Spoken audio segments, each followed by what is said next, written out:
কোনো মাজারের ছবি, মাজারের চিহ্ন খাওয়া হারাম নাকি? নিচে মসজিদ এবং মসজিদের উপরে বাসা ভাড়া থাকা বা পরিবার নিয়ে মসজিদের উপরে ফ্ল্যাটে থাকা, এটা কি হবে? প্রশ্ন করা হয়েছে। দেখেন তো এই প্রশ্নটা আপনাদের সকলের প্রশ্ন না একজনের প্রশ্ন? আগে দেখা লাগবে।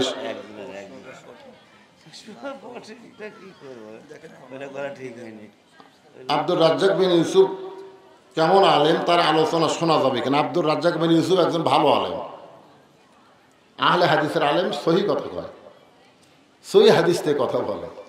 ওনাদের পক্ষে যেগুলো হাদিস সেগুলো সব সহি, আর হামাকের যেগুলো হাদিস আছে সেগুলো অস্বীকার করে। এগুলো অস্বীকার করে, একটা হাদিসকে মানতে গিয়ে আরো 3টা হাদিস যদি অস্বীকার করে তাহলে তার আলোচনা শোনা যাবে না।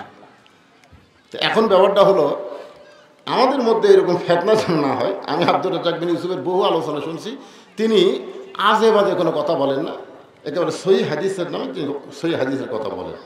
তবে ভাইজান আমি আপনাদের বলবো যে এই যে নফল, আপনার বলতে তারাবির নামাজ, এটা কি ফরজ? কথা কন, তারাবির নামাজ কি ফরজ? এইটা 8 রাকাত না 20 রাকাত, এই নিয়ে ফেতনা করার কোনো দরকার নেই। আপনারা দেখেন 17 রাকাত যে ফরজ আছে, ফজরের 2 রাকাত, জোহরের 4 রাকাত, আসরের 4 রাকাত, মাগরিবের 3 রাকাত, এশার 4 রাকাত, এই নিয়ে কি কোনোদিন মতভেদ হয়েছে? এই কথা কর্ণাকার হয়েছে? তো সাধারণ ব্যাপার নিয়ে যদি কেউ এসে ফেতনা বাজায়, আপনারা বলবেন আমরা এই ফেতনা পছন্দ করি না, তখনই দেখবেন ওনারা এই কথা বলবেন, অসুবিধা নেই। আর একটা প্রশ্ন, আচ্ছা দেখেন, আর একটা প্রশ্ন করা হয়েছে এখানে যে কোনো মাজারের ছবি, মাজারের চিহ্ন খাওয়া হারাম নাকি? সম্পূর্ণ হারাম। মাজারের চিহ্ন খাওয়া জায়েজ নেই। আল্লাহ রাস্তায় যদি গরিব মিসকিনকে খাওয়ায়, আল্লাহ রাসূল বলেছেন অমতিমুল জাইয়ান, শুধুমাত্র গরিবদেরকে যদি খাওয়ায় সেটা গরিবদের খাওয়া হবে, পাইকারি হারে ধনী গরিব সকলে মিলে খাওয়া যাবে না। মাজার অধিকাংশ জিনিস মান্যত করা, জোরেখন কি করা, আর মান্যতের জিনিস সবাই খাওয়া যাবে? জোরেখন খাওয়া যাবে? এই যে না খাওয়াটাই ভালো, না খাওয়াটাই উত্তম।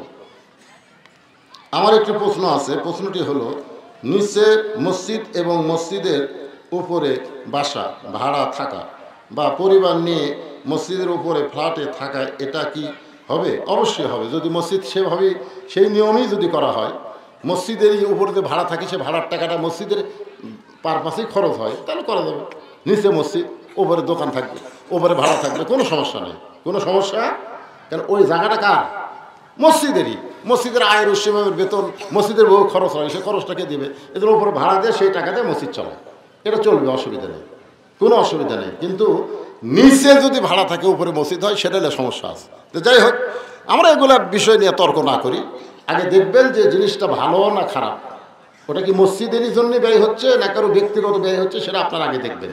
যদি মসজিদের ক্ষেত্রে ব্যবহার হয়, মসজিদের ক্ষেত্রে ব্যয় হয়, তাহলে কি বুঝলো না, তাহলে কি জায়েজ, তাহলে কি ওই বাসা ভাড়া দিয়ে যদি মসজিদের খরচ করা হয়, অসুবিধা কি?